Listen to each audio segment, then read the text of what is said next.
Moving on to our next topic, we're going to talk about Steve Nash and the Nets being approached by the owner, by Kevin Durant. Kevin Durant approaching the owner, letting them know that, hey, I just want you to know I'm still requesting this trade. I will stay if you get rid of Steve Nash and the general manager. So now, the call is up to them. Even though the Nets owner came out and tweeted that he stand behind the coaches and the general manager. So to me, it looks like KD's going for sure. Where do you think this turned? Like what happened? It's funny. Steve and I last episode were talking about player empowerment and how it got to where it's at. It's like it went from like the best players of all time having this sway to like now you just got to be an all-star. But KD is one of the best players of all time. So I get it. My problem is how he went there.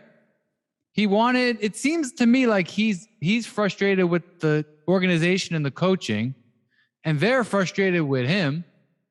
Like he's the one who wanted them to sign DeAndre Jordan.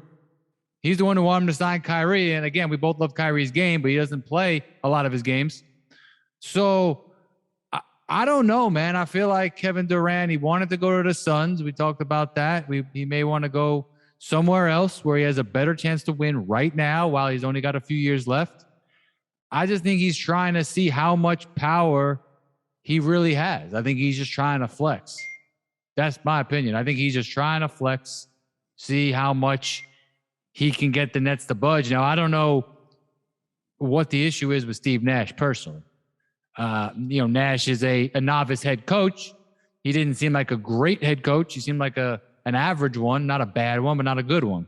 So, well, maybe to add to your point, maybe that's why, Kevin Durant, he's played with some good coaches. But I think I would say he's played with coaches that, are, better than Steve Nash. And maybe at the point of his career, he wants that change, something mass. Like right now, it's like like you said, how many years does he have? He has 3, maximum potential, KD, and I think 2, not the Kevin Durant that we know, and not the Kevin Durant that we know is still gonna put up 25 points. Okay, the KD now can give you 30 in the next 2-3 years, so he's trying to maximize, whatever he has now. And I think he thinks Steve Nash is not going to be the guy. But let's look back last season, whenever the, training session was always over. Apparently Kyrie had his own training session with the team. There had to be something going on. I don't think they trusted him fully. KD has proven to us that he can produce more than Steve Nash has proven to us. And that's a fact. He has power in this situation. It's so quite unfortunate they're not going to give him what he wants, because that's going to look bad on the organization as a whole. Like, how come a player is now going to tell you, hey, get rid of the coach and the GM, even though they're the ones that probably brought him in, now let's get rid of them, because I run shit now. And I don't think that's how, some coaches want to be around. Like, great coaches don't want to be in that environment as well, where they don't feel like, they're in charge, and I don't think Steve Nash, has that momentum, that power over these players. I think he might be a player's coach, but, he still needs some years. Kevin Durant has proven to us and shown to us what he can do. He has not fallen off. Even last year against the Bucks, we saw what he was capable of doing. This year, when his whole team was gone missing, he still proved to us that he's still top 5 in the league, against Boston Celtics, even though he didn't have the greatest run.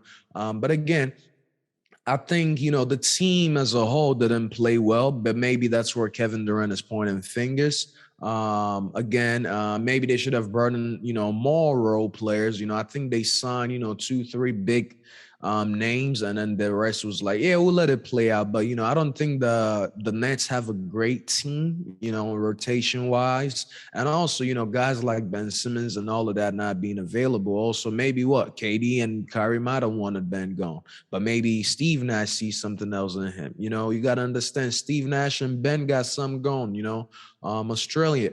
they got that going for them, and they both lefties and, like soccer. So they might have a thing going. One's one of the best shooters of all time, and one's one of the worst shooters of all time. One is not a shooter, and one is one of the greatest shooters of all time. Okay. And then the other one don't want to shoot. But yeah, other than that, they got some stuff in common. But yeah, man, we got to remember how they got there. They wanted Harden. They gave up their depth to get Harden, and then that didn't work out. And there's a lot of stuff going on behind the scenes with those three, with Harden and Nash. Well, no, Harden, KD, and Kyrie, and then you got Nash. So, Harden left, and then Nash became the third problem. Yeah, but now, and then Simmons didn't play. I heard he dropped out of the group text when they wanted him to play. That's what I read, but who knows if that's true? But who knows? I don't believe anything I read. But the funny thing is that I'm not sure how this gets resolved. It seems that the Durant, maybe he's frustrated. It seems like he's still friendly with Kyrie, but maybe he's frustrated that maybe he felt gassed in the first round against Boston. Because he was carrying it when he did play this year. He played around 60 games. Maybe he was gassed, from carrying the load, and he is getting older. So, I'm not sure how this ends, but I'm going to still stick with my prediction. Going to find his way to the Suns. It's going to be like a 3 or 4 team deal. Going to find his way to the Suns at some point before the playoffs.